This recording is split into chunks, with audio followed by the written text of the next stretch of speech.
Vamos a caracterizar el viento, ¿sí? Vamos a ver cómo es la función que nos define la variación de las velocidades del mismo.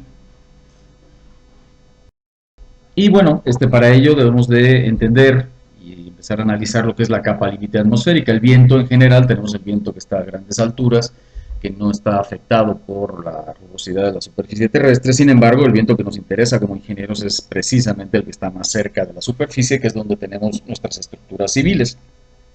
Entonces, la capa límite es la capa atmosférica más cercana a la superficie terrestre, donde la fricción de esta influye en el viento. Entonces, desde luego, la capa límite depende del nivel de rugosidad, depende de varios aspectos. Si tenemos una zona urbana, el efecto de esta rugosidad va a ser de varios kilómetros. Si tenemos una zona, un llano muy plano y muy extenso, pues el efecto de esta rugosidad se va a ir a unos cuantos cientos de metros. Eh, ¿Qué es lo que hace que conforme nos acercamos a la superficie terrestre disminuya la velocidad? Bueno, las partículas de aire, a final de cuentas, son partículas que están en movimiento, que están vibrando, que chocan unas con otras. Cuando se acercan a la superficie terrestre, pues estas que están aquí cerquita chocan con la superficie, rebotan en direcciones arbitrarias y estas a su vez rebotan con las que están adyacentes y así se va transmitiendo este efecto de rebote o de choque de las partículas con la superficie terrestre y se va transmitiendo hacia arriba. Hasta que llega un momento donde pues, ya las partículas no tienen ningún efecto de toda esta situación de turbulencia que se genera cerca de la superficie. Vamos a ver más adelante que esta turbulencia, que es la que genera la reducción de la velocidad, es la que eh, vamos a modelar o se puede modelar en términos de un modelo sencillo de fluidos newtonianos que veremos más adelante. Entonces vamos a primero analizar lo que son las ecuaciones de equilibrio. ¿Sí? Recordemos en mecánica, pues tenemos que ver cuáles son las ecuaciones de equilibrio. Las ecuaciones de equilibrio, pues vamos a suponer una masa unitaria de aire. ¿Qué fuerzas actúan? Bueno, de este lado actúa la presión P y de este lado hay un cambio de presión, que sería igual a la presión original P, más lo que cambia la presión cuando me muevo en X, por lo que me muevo en X. ¿Sí? Esto es P. Si me muevo un diferencial de X, pues aquí tendríamos P más la tasa o la forma en que cambia, sí, la tasa en la que cambia la presión cuando me muevo en X por lo que me moví en X. Igual en los esfuerzos cortantes, y aquí tenemos el esfuerzo cortante tau xz, pues aquí vamos a tener tau xz más lo que cambia tau xz cuando me muevo en z por lo que me moví en z. Y finalmente tenemos la fuerza de Coriolis, que recordemos que la fuerza de Coriolis es proporcional a la velocidad perpendicular, ¿sí?, del viento. Entonces aquí tendríamos F por la velocidad del viento en la dirección Y, que es V. Entonces la fuerza correspondiente al gradiente de presión pues es simplemente P menos esto, ¿sí?, que es esta de acá. Entonces es esta de acá, perdón. Eso sería la presión multiplicado por el área sobre la que está aplicado, que es diferencial de Y por diferencial de Z. Tenemos la parcial de la presión con respecto a X por diferencial de X por diferencial de Y por diferencial de Z, que es diferencial de volumen. El diferencial de volumen es el diferencial de masa entre ρ, entre la densidad, pero como estamos hablando de una masa unitaria de aire, pues en realidad lo que tenemos es que la fuerza del gradiente de presión es menos la parcial de P con respecto a X por 1 entre ρ. La fuerza debida al cambio en la fuerza cortante, pues algo parecido, tendríamos tau xz aquí, y aquí tau xz más lo que cambia tau xz cuando me muevo en z por diferencial de z. La resultante sería esta, multiplicado por el área sobre la que actúa este esfuerzo, que es diferencial de y por diferencial de x, y lo que tenemos es que dx de y de z no es más que diferencial de volumen, y diferencial de volumen es 1 entre ρ. Finalmente, la otra fuerza es la fuerza de Coriolis, ¿sí?, que sería igual a F por la velocidad del viento en dirección perpendicular.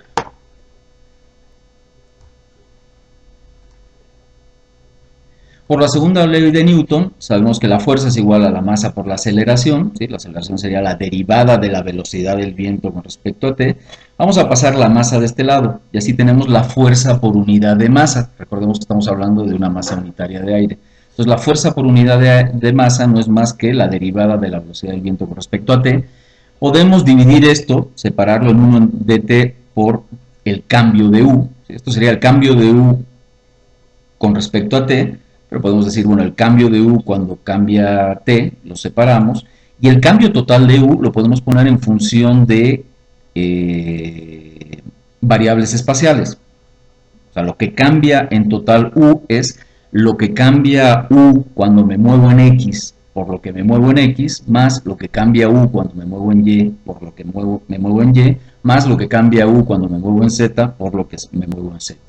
Pasando dt adentro, lo que tenemos es esta expresión de acá, y dx entre dt no es más que u, dy entre dt no es más que v, y dz entre dt no es más que w. Serían las componentes u, v y w de la velocidad. Es decir, u mayúscula es la velocidad del viento en la dirección x, v mayúscula es la dirección del viento en la dirección y w mayúscula es la dirección del viento en la dirección z.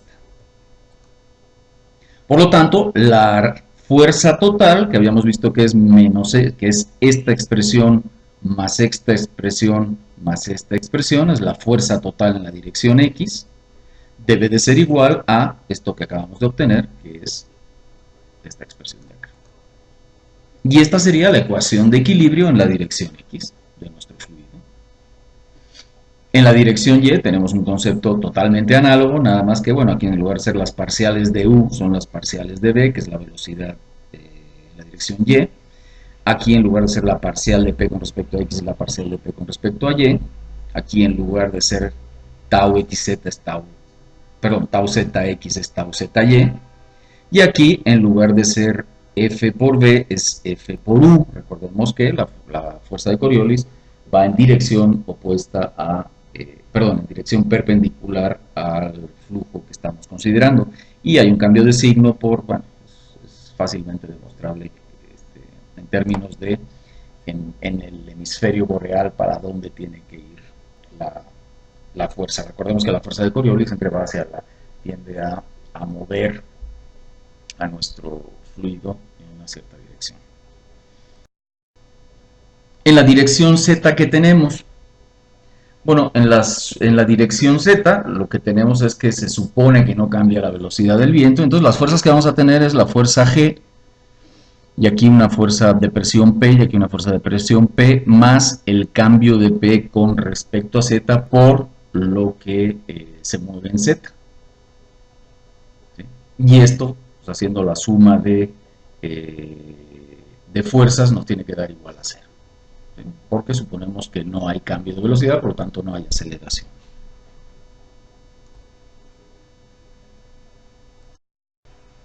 Ahora vamos a hablar de la ecuación de continuidad. Ya hemos visto cuáles son las ecuaciones de equilibrio. Ahora vamos a las ecuaciones de continuidad.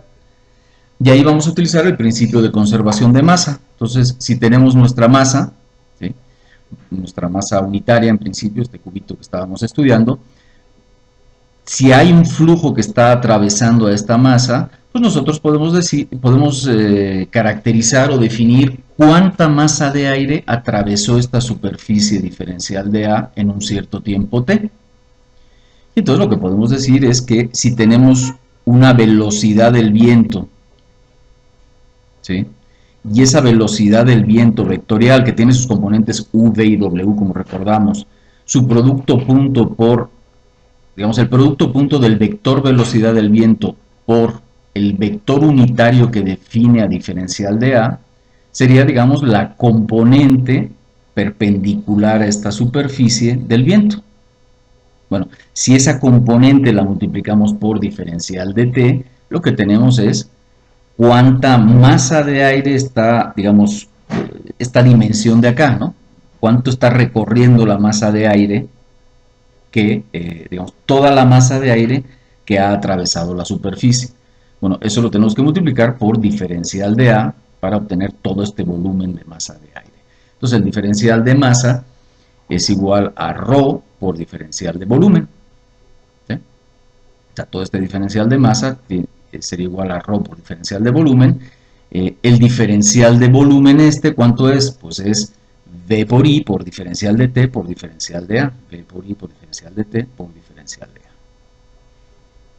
Y eso es la masa de aire que atravesó la superficie de A en un tiempo de T.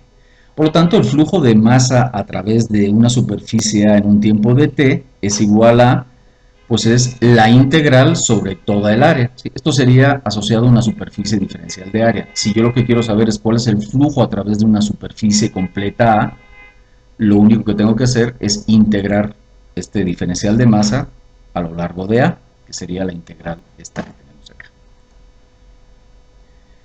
Por otro lado, la variación de la masa m en un volumen determinado V, la parcial de m con respecto al tiempo, sería igual a la parcial de, digamos, m,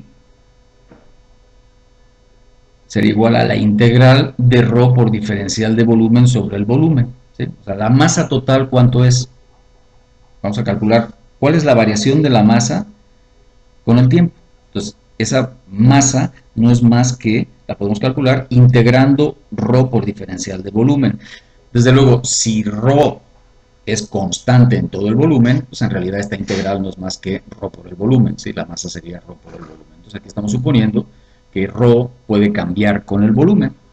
Entonces, como diferencial de volumen no varía con el tiempo, estamos considerando un volumen constante, pues podemos pasar la parcial de t adentro y tendríamos esta expresión de aquí. ¿Sí? Entonces tendríamos el cambio de la densidad con respecto al tiempo por diferencial de volumen. Como la pérdida de masa durante un intervalo de tiempo debe de ser igual al flujo neto, es decir, lo que cambia la masa en el volumen debe de ser igual al flujo de masa total, pues lo que tenemos es que esta expresión de aquí que tenemos, ¿sí? La parcial de m con respecto a t por diferencial de t debe de ser igual a fm. ¿Sí? Entonces lo que cambia m cuando me muevo en t, cuando cambia t, multiplicado por lo que cambió t, debe de ser igual a el flujo total que tenemos a través de la superficie. A través de la superficie que envuelve a dicho volumen. Sustituyendo, pues tenemos esta expresión de acá, ¿no? Esto de aquí es esto de acá, y el Fm es igual a esto de acá. Entonces ya tenemos la ecuación fundamental de la conservación de masa, ¿sí? O sea, todo lo que entra o sale es igual al cambio de masa que existe en el volumen de. Bueno, entonces esta es la ecuación que tenemos, reacomodando términos, ¿sí? Tenemos una integral de área más una integral de volumen igual a 0. Esto realmente es como que sumar peras con manzanas, entonces vamos a tratar de sumar peras con peras. Primero reacomodamos un poquito estos términos por conveniencia y vamos a hacer uso del teorema de la divergencia o teorema de Gauss, que lo que nos dice es que la integral sobre la superficie que engloba un cierto volumen de un vector r por el vector unitario perpendicular a dicha superficie por diferencial de S, esta integral es igual a la integral de la divergencia de R sobre el volumen. ¿Sí? La divergencia es la suma de las parciales con respecto a X, Y y Z, en este caso de las componentes, ¿no? Componente a componente. Entonces, lo que vemos aquí es, bueno, si vamos a fijarnos en esta integral de área, sería como esta integral de superficie, diferencial de área es el diferencial de superficie y pasa a ser diferencial de volumen. Después tenemos esta n, sería el vector unitario en dirección perpendicular a la superficie, que es nuestra i, y r es el vector que va a pasar aquí, sobre el cual va a aplicarse la divergencia. Entonces, este vector pasa aquí y sobre este se aplica la divergencia. Y ya tenemos integral sobre volumen. Entonces, dos integrales sobre volumen, esto más esto, sumamos, dentro de la misma integral eliminamos el diferencial de b y pasamos la densidad al denominador y lo que tenemos es esta cosa de acá. ¿Sí? Recordemos, la divergencia de un vector es la parcial con respecto a x de su componente en x más la parcial con respecto a y de su componente en y más la parcial con respecto a z de su componente en z. En este caso, las componentes x, y z de la velocidad del viento son u, v y w. Esto sería la ecuación de continuidad cuando la densidad del aire no cambia con el tiempo, cuando el flujo es incompresible, es decir, cuando ρ no cambia con el tiempo, nos queda, que es el caso del viento, nos quedaría esta, la ecuación de continuidad, que en realidad es esto igual a 0. Entonces ya tenemos las ecuaciones de equilibrio y ya tenemos la ecuación de continuidad. Entonces las ecuaciones que gobiernan el movimiento promedio del aire resultan ser las tres ecuaciones de equilibrio en las tres direcciones, la ecuación de continuidad para flujo incompresible y nos faltarían las relaciones de compatibilidad. Perdón, las relaciones constitutivas. ¿Sí? La de continuidad es la de compatibilidad. Nos faltan las relaciones constitutivas y ahora vamos en un sólido, pues lo que sabemos de las relaciones constitutivas es cuál es la relación entre esfuerzo de formación. Ahora vamos a ver cuáles son las relaciones constitutivas o la relación constitutiva del aire. Antes de pasar a eso, un par de observaciones. Si nosotros la ecuación de equilibrio en Z la derivamos con respecto a X, ¿sí? O sea, esta la derivamos con respecto a X, obtenemos esta expresión. Y esta expresión es interesante porque cuando el gradiente horizontal de densidades es nulo, es decir, si horizontalmente no cambian las densidades, ¿sí? Perdón, de aquí, ¿sí? Si esto es nulo, quiere decir que este término es cero. Y si este término es cero, quiere decir que las presiones no cambian en la dirección X. Entonces, cuando el gradiente horizontal de densidades es nulo, el gradiente horizontal de presiones es constante con la altura, ¿sí? Esto sería cero, por lo tanto, esto es constante con la altura. Entonces, cuando no tenemos cambio de densidad horizontalmente, el gradiente de presiones podemos considerarlo como constante en la altura. ¿Sí? Por lo tanto, este gradiente se puede obtener a partir de la velocidad gradiente. Recordemos esta expresión de acá, ¿sí? Para ambos hemisferios, alrededor de centros de baja presión, la fuerza centrífuga, la fuerza de Coriolis y la fuerza del gradiente de presión. Entonces podemos obtener que el gradiente de presión es igual a esto. Cuando tenemos viento geostrófico no aparece la fuerza centrífuga, recordemos, esta fuerza centrífuga no aparece, y por lo tanto esta expresión se sintetiza en estas dos, donde el gradiente de presión en X es igual a la densidad del aire por la fuerza de Coriolis por la velocidad del gradiente en la dirección Y, y lo mismo para la dirección perpendicular.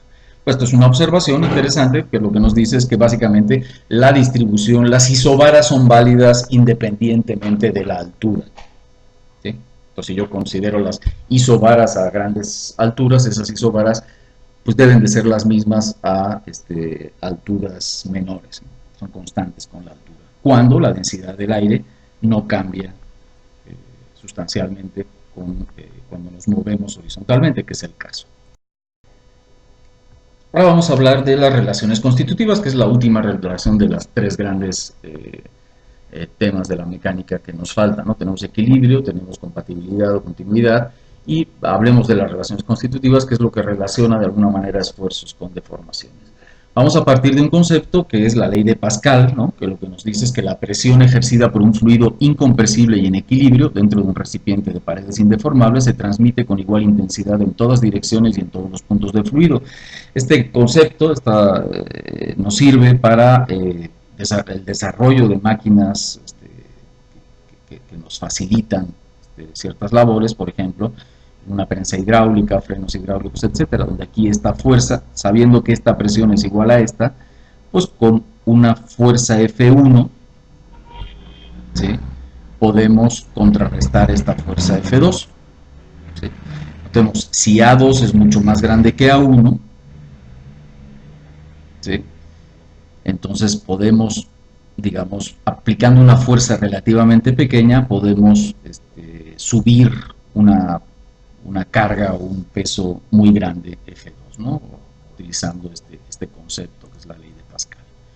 Entonces, para un fluido que no se mueve, nosotros lo que podemos decir es que los esfuerzos ¿sí? O el tensor de esfuerzos viene dado por esta expresión. En general nosotros lo utilizamos de esta manera, ¿no? Como lo hemos visto en mecánica avanzada, ¿no? Que sería el tensor de esfuerzos, donde tenemos es un esfuerzo hidrostático, ¿no? Entonces la presión hidrostática, ¿sí? Un signo menos, entendiendo que es de compresión, y no tenemos esfuerzos cortantes, o presiones cortantes. En muchos textos, sobre todo en fluidos, se utiliza esta nomenclatura donde delta IJ es la delta de Kronecker, que es 1 si I es igual a J y es 0 si I es diferente de J, ¿no? Esto es exactamente lo mismo que esto, pero en otra notación. Pero eso es para el fluido inmóvil. ¿Qué sucede cuando tenemos fluido en movimiento? Bueno, cuando tenemos un fluido en movimiento, nuestros esfuerzos van a tener una componente de esfuerzos debido a, digamos, a la presión hidrostática normalita, nada más que aquí ya empezamos a llamarle presión termodinámica, ¿sí? Porque ya tenemos efectos del movimiento, más un esfuerzo que es debido al, digamos, al efecto del movimiento de nuestro fluido, que sería como que el esfuerzo dinámico, ¿sí? Y lo manejamos así, lo vamos a llamar tau con gorrito. Bueno, un fluido newtoniano es aquel en el cual yo puedo decir que este esfuerzo dinámico es una función lineal del cambio o de la velocidad en la que cambia la deformación unitaria, ¿sí? Entonces, la velocidad unitaria, ¿qué es? Es la parcial de x, del movimiento en x, del desplazamiento en x, con respecto a x. Esto sería, digamos, la deformación unitaria. El cambio con respecto al tiempo de esta deformación unitaria, ¿sí? Sería la velocidad con la que cambia el desplazamiento, la deformación unitaria. Y aquí podemos, de alguna manera, intercambiar delta x y delta t, de manera que tenemos aquí delta x con respecto a t, que es la velocidad u, y aquí nos queda delta, la parcial con respecto a x. Y entonces aquí lo que tenemos es, básicamente, que esto es igual a la parcial de u con respecto a x, que sería el gradiente de velocidades. ¿De acuerdo? Entonces, lo que estamos definiendo es que el fluido newtoniano es una función lineal de la velocidad de cambio de la deformación unitaria, y esto es equivalente a decir que es una función lineal del gradiente de velocidades. Por lo tanto, lo que tenemos es que los esfuerzos dinámicos, si son linealmente proporcionales, deben de tener un conjunto de parámetros, ¿sí? Un conjunto de constantes, de coeficientes empíricos, ¿sí? Que dependen, pues, que relacionan las diferentes variables, ¿no? La velocidad en las diferentes direcciones y el valor de x también en diferentes direcciones. Entonces, tanto i como j, como k, como m, son valores que dependen, que tienen tres posibles direcciones, la x, y y la z, ¿no? Entonces, todas las combinaciones de i, j, con k y con m nos darían todas las constantes o coeficientes posibles de esta relación entre esfuerzo dinámico y gradiente de velocidad.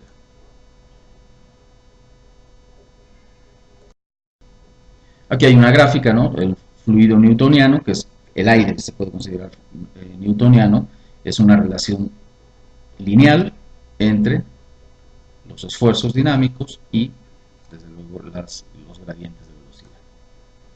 Si nuestro fluido es isotrópico, pues aquí tenemos una ventaja, y entonces esta ecuación, que es enorme y tenemos 81 coeficientes, se puede reducir, se puede demostrar que se puede reducir a esta expresión, donde aparecen ya nada más dos coeficientes. Esto es parecido al manejo de isotropía que hacíamos en mecánica avanzada con los sólidos.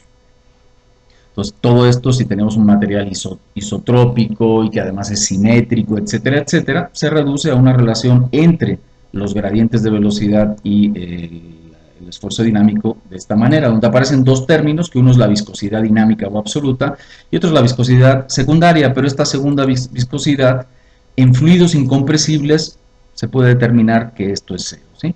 O sea, la velocidad del viento en una dirección no cambia si no tenemos compresión del mismo, ¿sí?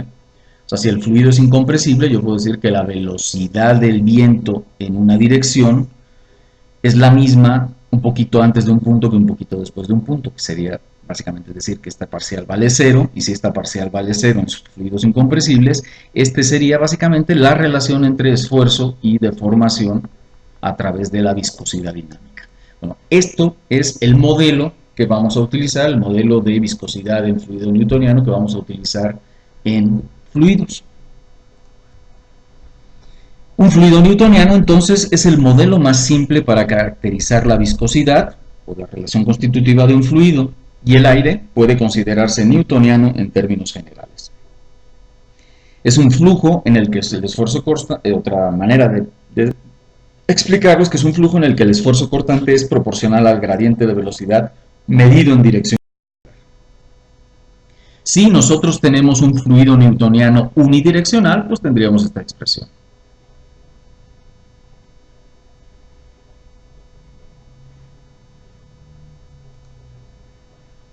Aquí hay un ejemplo de qué significa esta expresión o cuál sería su implicación. Supongamos que tenemos un ducto o un tubo donde tenemos la velocidad del fluido. Estamos suponiendo que el fluido que está justo pegadito a las paredes no se desliza, es el famoso no slip condition. Entonces, aquí la velocidad del fluido es cero, va aumentando hasta que llegamos a la velocidad máxima en el centro. Esto sería como una parábola. Entonces podemos suponer que la velocidad del flujo es una parábola con esta formulación. La derivada de esta parábola con respecto a y multiplicado por mu nos daría esto de acá. Y aquí lo que tenemos es un patrón de fuerzas cortantes lineal. ¿Sí? Para eso nos sirve esta expresión, para relacionar el patrón de velocidades con el patrón de esfuerzos cortantes. Otra opción que podemos tener, o otra condición que podemos tener, por ejemplo, es cuando tenemos una de las paredes no se mueve, pero la otra se va moviendo con una velocidad U0. Entonces el patrón de velocidades sería esto del fluido, y por lo tanto, haciendo la derivada con respecto a y, lo que tendríamos es un cortante constante en nuestro fluido.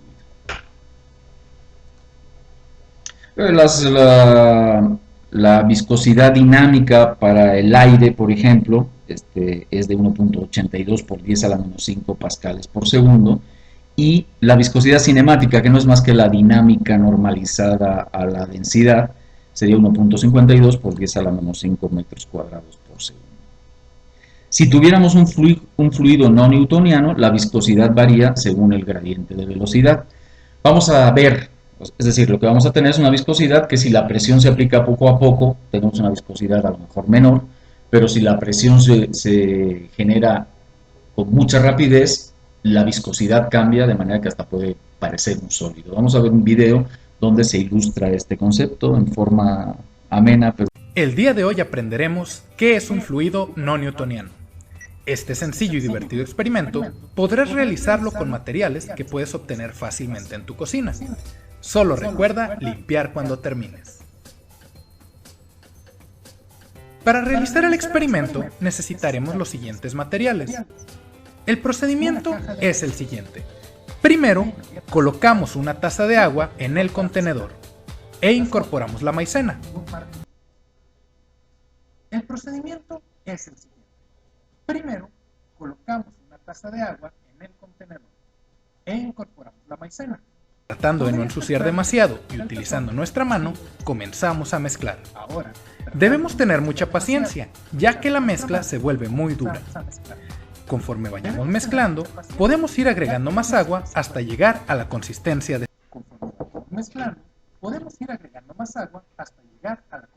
pastosa semilíquida, como podremos apreciar en el video. Para comprobar la consistencia de la mezcla, debes agarrar un poco y dejarla escurrir. No debes usar más de la taza y media de agua, ya que si la mezcla es muy líquida, no servirá para el experimento. Finalmente, pasamos la mezcla al tazón y estamos listos para experimentar con nuestro fluido no newtoniano. Como podemos apreciar, se comporta como un líquido común. Sin embargo, al aplicar fuerza, observa lo que pasa. Tal parece de cambiar su viscosidad dependiendo de la fuerza aplicada sobre ellos. Intenta golpear el fluido con tu puño para apreciar la sensación de cambio. ¿Qué crees que pasaría si golpeas más despacio? Diviértete con tu puño para apreciar la sensación de cambio. ¿Qué crees que pasaría si golpeas más despacio? Diviértete canal de YouTube. Y no olvides revisar nuestros otros videos en dinkids.com. Hasta la próxima. Hasta la próxima.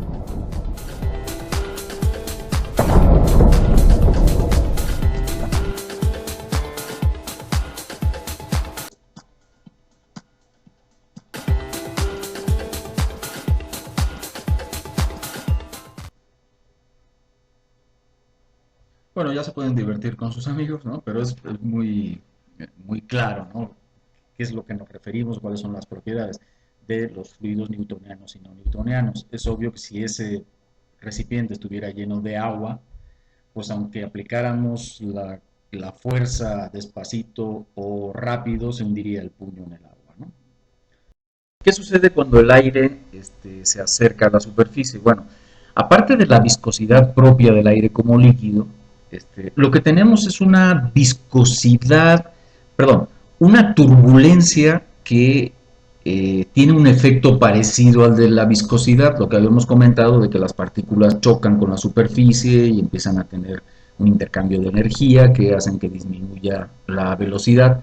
Entonces esta turbulencia genera un efecto parecido al de la viscosidad y por eso le llamamos viscosidad de la turbulencia, ¿sí? Entonces está la viscosidad propia del líquido, del aire, y está la viscosidad debida a la turbulencia, una viscosidad equivalente que genera la turbulencia, que esta es la más importante desde luego en el aire, es hasta intuitivo, ¿no?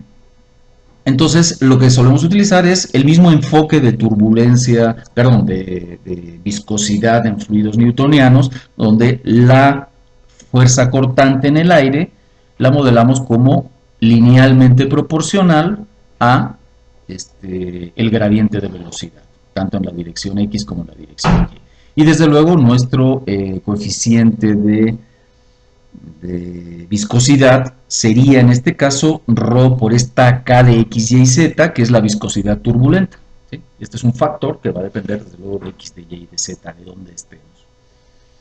Pero no depende desde luego de la fuerza, digamos, de la presión o de la rapidez con que se aplica la presión, como habíamos visto en los fluidos no newtonianos en el video anterior. Entonces, de nuevo, lo que tenemos es un enfoque newtoniano de esfuerzo es proporcional a el gradiente de velocidad. Un concepto que vamos a utilizar ahora es el de longitud de mezcla, que es un concepto complicado y que tiene diferentes enfoques. Uno de los enfoques es como que el recorrido libre medio de una partícula en los torbellinos turbulentos sin que choque con otra partícula, ¿sí? Eso sería como que una definición, una descripción, es decir, yo soy en un torbellino, en una turbulencia, yo soy una partícula de aire y me voy moviendo y, bueno, ¿qué longitud me voy a mover antes de que me tope yo con otra partícula? ¿De acuerdo? Eso sería una medida de alguna manera de la turbulencia. Si el sistema es muy turbulento, la longitud de mezcla va a ser muy pequeña. Si y entonces este sería nuestro, ¿cómo se llama? Nuestro parámetro. Entonces, cuando tenemos una superficie lisa, ¿sí? La longitud de la mezcla, o sea, este factor, este concepto es aproximadamente proporcional a la distancia de la partícula a dicha superficie. ¿Sí?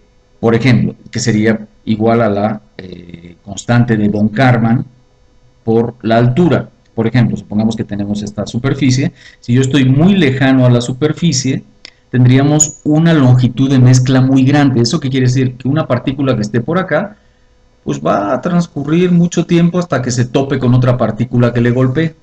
¿Sí? La longitud de la mezcla, es decir, la longitud que puede recorrer la partícula sin toparse con otra, es muy grande. Cuando estamos muy cerca de la superficie, ¿qué sucede? Que yo tengo una partícula por acá que va recorriendo, ¿sí?, una distancia y enseguida se va a topar con alguna partícula que viene rebotando de aquí abajo, ¿no? Entonces la longitud de la mezcla sería más pequeña. Ese es uno de los conceptos o de las maneras de ver la longitud de la mezcla. Desde luego, cuando tenemos una superficie muy rugosa, hay ciertos ajustes que se hacen, ¿sí?, donde pues, no podemos hablar de que esta Z de aquí abajo sea el origen, ¿sí?, esta ecuación, sino que se toma una referencia un poco más elevada, que sería como un promedio de las rugosidades que tenemos.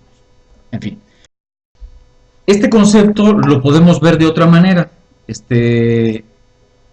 Puede representar o representa a sí mismo, o lo podemos representar como la longitud vertical que deben de recorrer las partículas de aire para que la diferencia entre el valor original de la velocidad y el valor existente en la nueva posición sea igual a la fluctuación que experimenta dicha velocidad en la nueva posición debida a la turbulencia. ¿Sí? Pues suena medio enredado, pero ahorita lo vamos a ver un poquito más claro, ¿no? Supongamos que tenemos, esta es nuestro patrón de velocidades promedio, y estos serían las velocidades del viento reales, ¿sí?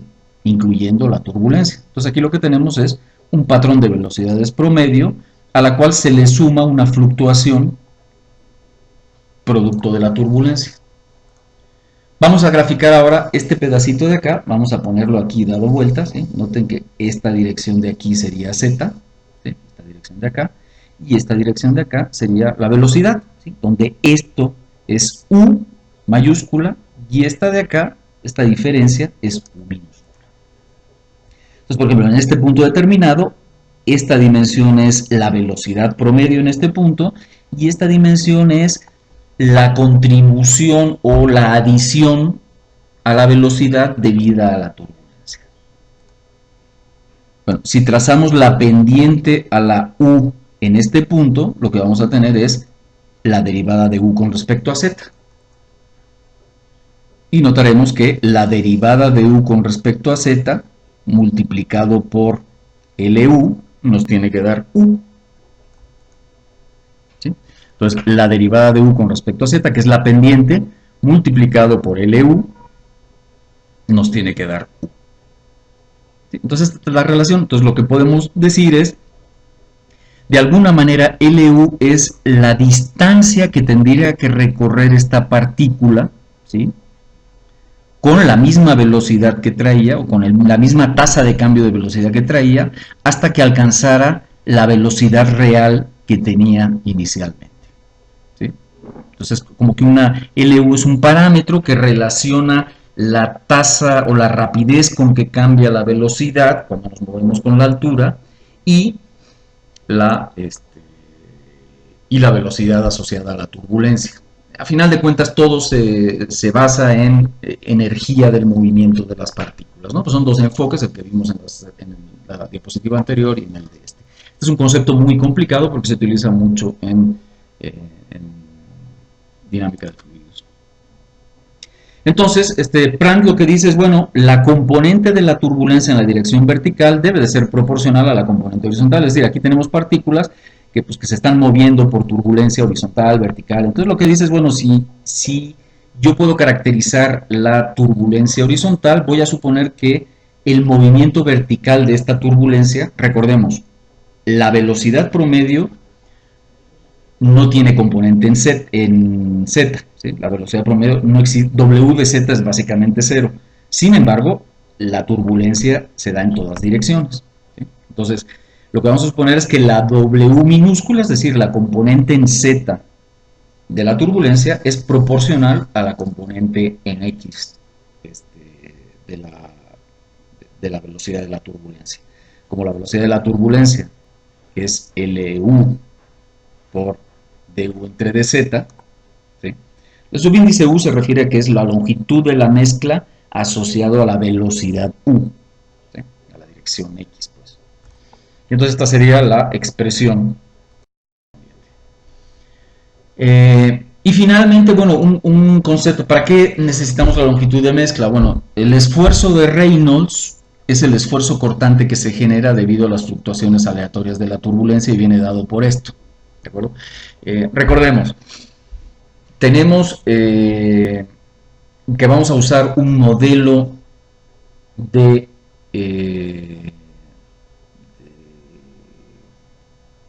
relación esfuerzo-deformación basado en fluidos newtonianos, donde vamos a relacionar el esfuerzo cortante con la deformación, con el gradiente de velocidades a través de una constante, que es la constante de viscosidad.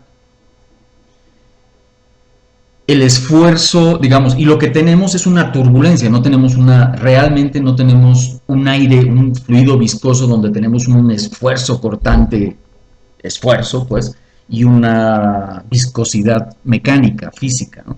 Lo que tenemos es un concepto parecido o análogo donde decimos que la turbulencia es como si fuera una viscosidad y por lo tanto a esa viscosidad se le tendría que relacionar un esfuerzo cortante, que realmente no es un esfuerzo físico real, sino que sería el esfuerzo cortante que generaría esta viscosidad. Bueno, ese esfuerzo cortante que generaría esa viscosidad le llamamos esfuerzo de Reynolds, ¿sí? Es el esfuerzo cortante que se genera debido a la turbulencia. Y se plantea de esta manera, ¿sí? Sería el esfuerzo cortante es igual a menos ρ por la velocidad de la turbulencia promedio en la dirección X por la velocidad de la turbulencia promedio en la dirección Y. Sabemos que la velocidad en la dirección Y es C por U y sabemos que U es igual a, por lo tanto esto de acá quedaría igual a menos ρ por U al cuadrado por C y U al cuadrado, quedaría ρ por C por U al cuadrado y U sabemos que es LU al cuadrado por DU entre DZ, quedaría al cuadrado. Si nosotros despejamos de U, nos daría esta expresión, nos da esta expresión, ¿sí? Y si integramos, ¿sí? Tenemos esta expresión de acá, ¿sí? La integral de esto es el logaritmo de z menos el logaritmo de z0 por una constante. Y o, que tenemos que la variación de la velocidad en z debe de ser una función logarítmica.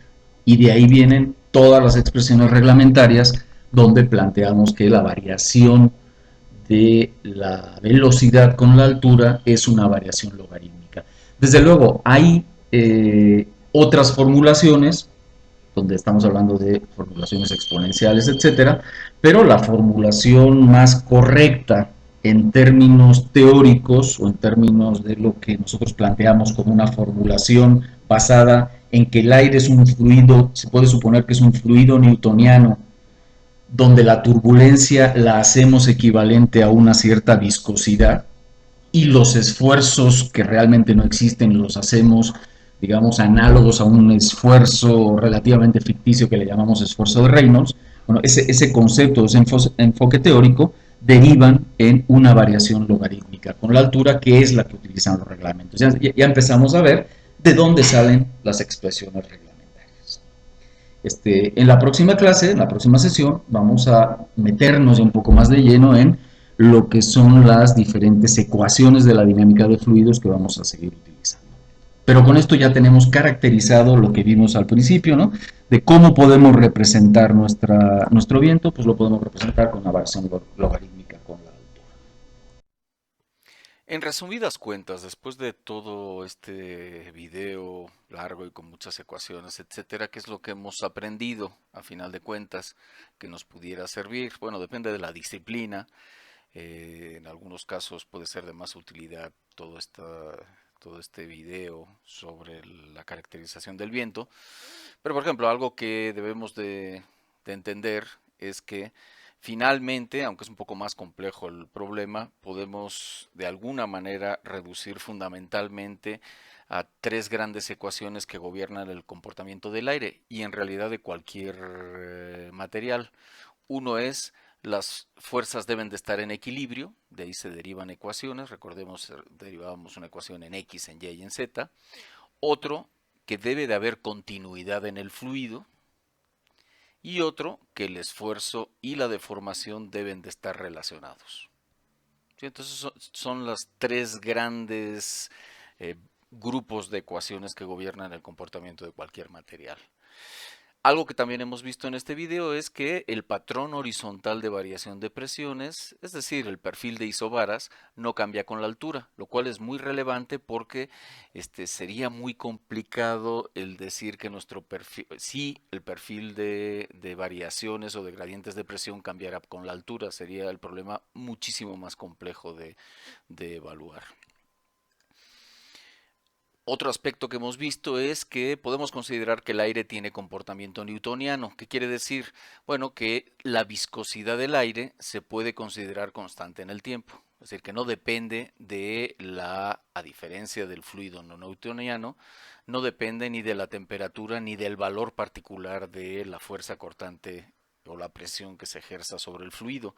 El no newtoniano, en cambio, es aquel fluido, como vimos en el video, cuya viscosidad depende de varios factores, uno de ellos la temperatura y por supuesto la magnitud de la tensión cortante. Hemos visto que si nosotros aplicamos una pequeñita presión en un fluido no newtoniano, se deforma fácilmente. Si nosotros aplicamos una fuerza cortante rápida, pues adquiere casi un comportamiento de sólido.